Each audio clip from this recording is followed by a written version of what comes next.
The title of this sci-fi and dystopian novel is taken from Shakespeare's The Tempest. Oh, brave new world that has such people in it. Welcome to WatchMojo.com, and in this installment of Mojo Notes, we'll be exploring 10 things you should know about Aldous Huxley's Brave New World. I've designed a special conditioning program just for you. Number 10. About the author. Born in 1894 in Godalming, England, Aldous Huxley began writing as a teenager and studied English literature in college. While working different jobs, he wrote social satires, novels, non-fiction pieces, and spiritual studies. In the late 1930s, Huxley relocated his family to the US. He died in 1963. Number 9. Influences and inspirations. It was called Family. We've come a long way since then. With Brave New World, Huxley contrasted the utopian worlds presented by H.G. Wells with a tale that foresaw a negative vision of the future. Why did you leave me alone? My home! His time at a high-tech chemical plant also inspired the sci-fi and dystopian novel. Turning out human beings like machines. Why? Number 8. Settings and era. Work is fun. The harder we work, the more things we can buy. Set in the future at what's equal to about 2540 AD, Huxley's fifth novel takes place in a time when most of the planet's population is being governed by a single political authority. This world state sets a population limit and conditions children from birth about how to behave through a process called hypnopedia. Alpha, beta, gamma, and delta. Everyone belongs to everyone else. We have to respect delta. It gives everyone a specific position within society according to their caste or rank, with the alphas and betas being higher and the gammas, deltas, and epsilons being lower. Are you happy? I'm glad I'm a delta.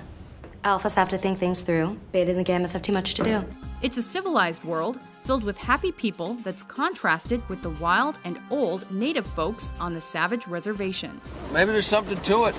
Living off the land, nothing given to you, a constant struggle for survival. Number 7. Plot. The narrator of this tale is an all-knowing third person through which we learn about the world state. Each of us is genetically designed to fit perfectly into our place in society. This is where people are created in a hatchery and are taught not to feel strong emotions through psychological manipulation and a substance called soma. After two workers in the world state named Bernard and Lenina meet one of the natives of the Savage Reservation named John, they bring him and his mother Linda back to the world state. Their return brings shame upon world controller Mustafa Mond because he's revealed to be John's father. John has a hard time accepting this new world and finds a way to permanently escape from it. Number 6. Bernard Marx. As one of the world state's citizens, Bernard undergoes conditioning to be like the others. But he's not. He thinks differently, wants what others have, and feels strong emotions. I think we have to explore the unknown to make progress, sir. Because of this, Mustafa Mond wants to exile him. He temporarily saves himself from this fate after he brings back the world director's son John from the Savage Reservation. But John's rejection of the world state begins to affect Bernard's societal status and causes the hatchery worker to be eventually banished. Number 5. John. Oh, brave new world that has such people in it. John is the son of Linda and Mustafa Mond. But after his father abandons him and his mother, he's left to grow up on the Savage Reservation, where he reads Shakespeare. Since brass nor stone nor earth nor boundless sea, but sad mortality o'ersways their power. Though he's led to believe life in the world state is better, he doesn't fit in either place. He's too moral and emotional. You two, are you married? No. You got a lot to learn about civilization, John. However, it's his rejection of the shallow world state and inability to reconcile his feelings with Lenina that eventually bring him to his death.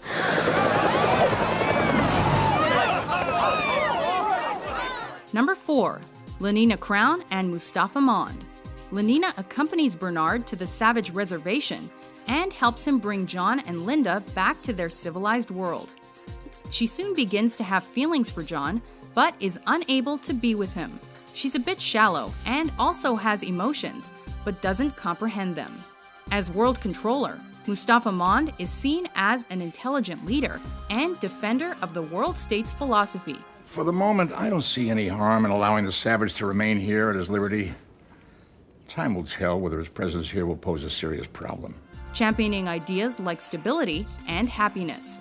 But the shame of his son's return causes him to step down. The question everyone is asking: how could this happen? It's disgusting, absolutely sickening. How a man in his position could be allowed to have a baby? Number 3, values and themes. To be awake is to be alive. One of Brave New World's major themes is how powerful and dangerous technology, not scientific research, can be in the hands of an over-controlling state. The respect and devotion the world state's residents have for Ford Motor Company founder Henry Ford and his assembly line values in a consumer society are important too. Huxley also explores how focusing on happiness over reality can make us miss out on what it really is to be human.